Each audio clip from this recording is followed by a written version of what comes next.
এক ব্যক্তি একদিন একটি বুনো বিড়ালকে দেখল যে তার হাত পা কাটা। তা দেখে সে অবাক হয়ে গেল যে এটা কেমন করে বাসে, কিভাবে নিজের খাদ্য সংগ্রহ করে। এটা ভেবে সে অত্যন্ত চিন্তিত হয়ে ধ্যানে মগ্ন হয়ে রইল। কিছুক্ষণ পর সে দেখল যে একটি বাঘ একটি খেক শিয়াল শিকার করে নিয়ে এলো এবং ওইখানে বসে শিয়ালটি খেলো। বাদবাকি যা ছিল ওইখানে ফেলে চলে গেল। তা দেখে লোকটির দৃঢ় বিশ্বাস জন্মালো যে রিজিকদাতা যাকে ইচ্ছে রিজিক পৌঁছে দেন। রিজিক নিজের শক্তির ওপর অর্জন করা নির্ভর করে না। তা ভেবে সেখান হতে রওনা হয়ে গেল এবং মনে মনে স্থির করলো যে পিঁপড়ার ন্যায় নির্জনে এক কোণায় গিয়ে বসে থাকব। কয়েকদিন নির্জনে বসে আল্লাহর পানে চেয়ে রইল যে তিনি রিজিক পাঠিয়ে দেবেন।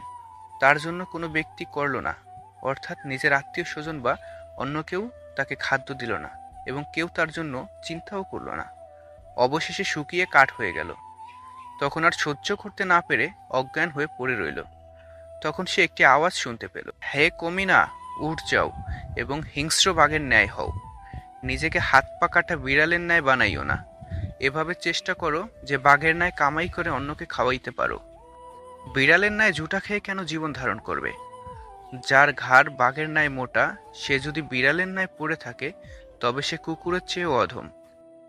নিজের হাতের জোরে কামাই করো, অন্যকে খাওয়াও। অন্যের উপর নির্ভর করো না।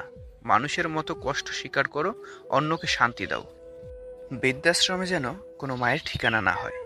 মা, মা পৃথিবীর শ্রেষ্ঠতম একটি নাম। মায়ের চেয়ে সহজ ও গভীর কোনো অনুভূতি নেই। পৃথিবীর সকল সন্তানের হৃদয় পূর্ণ থাকে মাতৃভক্তিতে। মা হলো পৃথিবীর একমাত্র ব্যাংক, যেখানে আমরা আমাদের সব দুঃখ কষ্ট জমা রাখি। বিনিময়ে নেই বিনা সুদে অকৃত্রিম ভালোবাসা।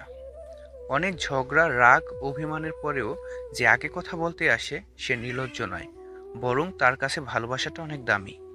সমুদ্র হোক বা সংসার, যে ধর্মের নৌকা প্রস্তুত করে সে ঠিকই পার হয়ে যায়। আমি তোমাকে ভালোবাসি, এর চেয়ে দামি কথা হলো আমি তোমাকে বিশ্বাস করি। জীবনে যাই হোক, কখনো হাসতে ভুলে যেও না, কারণ হাসিটা তোমাকে শক্তি আর সাহস যোগাবে।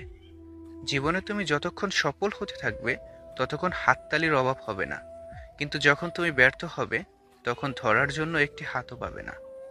যে মাছে কাঁটা বেশি সে মাছের স্বাদও বেশি। যে ব্যক্তি সৎ বেশি তার জীবনে কষ্টও বেশি।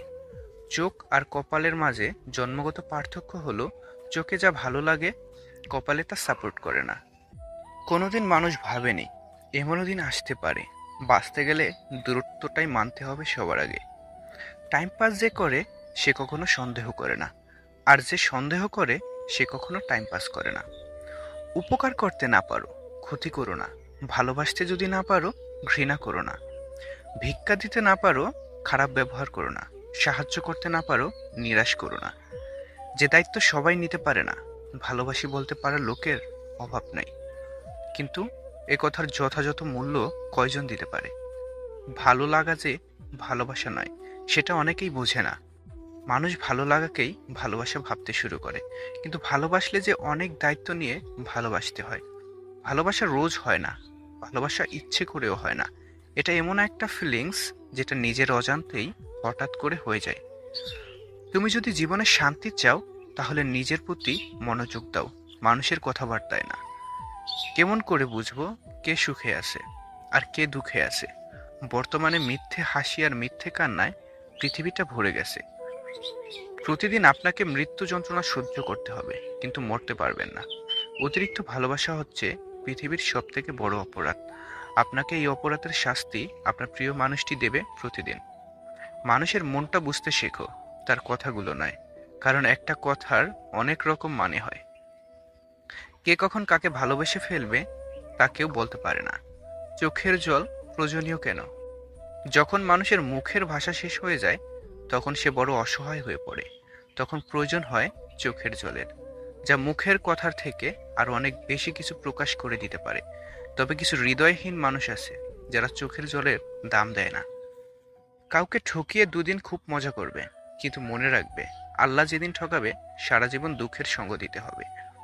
দড়ির উপর হেঁটে স্থির থাকার নাম সার্কাস, আর অশান্তির উপর বেঁচে থাকার নাম জীবন। জীবনটা হেডফোনের মতো হয়ে গেছে, যতই গুছিয়ে রাখি না কেন এলোমেলো হয়েই যায়।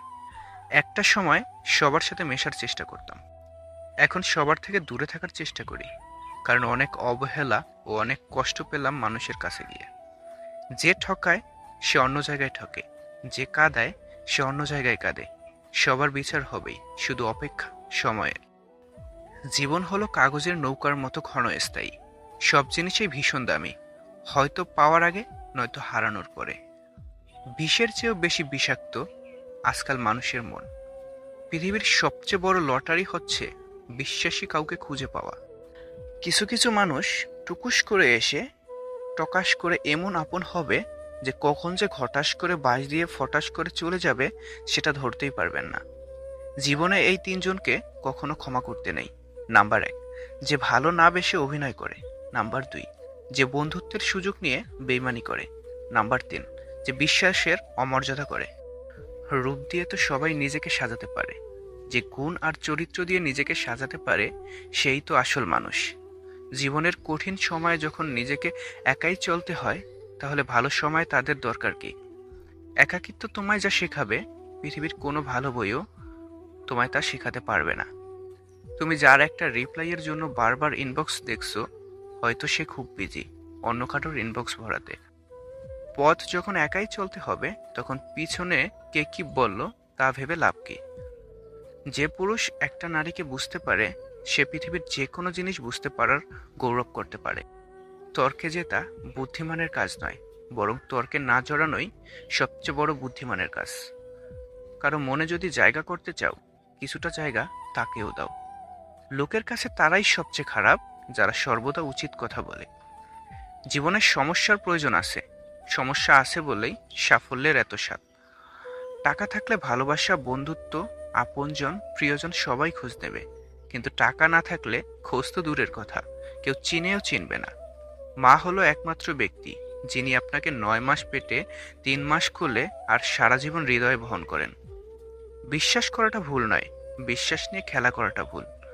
কিছু মানুষ আপনাকে ছাড়বেও না, আবার ধরেও রাখবে না। আপনার সাথে এরকম আচরণ করবে যেন আপনি নিজেই তাকে ছেড়ে চলে আসেন, যেন সাপও মরে আর লাঠিও না ভাঙে, দোষটা যেন আপনার কাঁধেই পড়ে। ভালোবাসা দাও, সেবা দাও, সাহায্য দাও, সব দিয়ে দাও, কিন্তু সাবধান, বিনিময়ে কিছু চেয়েও না, তাহলে শুধু দুঃখই পাবে। ছোটবেলায় গরু রচনা পড়েছিলাম বলে গরু চিনতে ভুল হয় না, মানুষের রচনা পড়া হয়নি বলেই আমরা মানুষ চিনতে ভুল করি। কাউকে মনের ক্ষতস্থানটা দেখাতে নেই, কারণ মানুষের কাছে ব্যথা কমানোর মলম না থাকলেও ছেটানোর জন্য লবণ থাকবেই।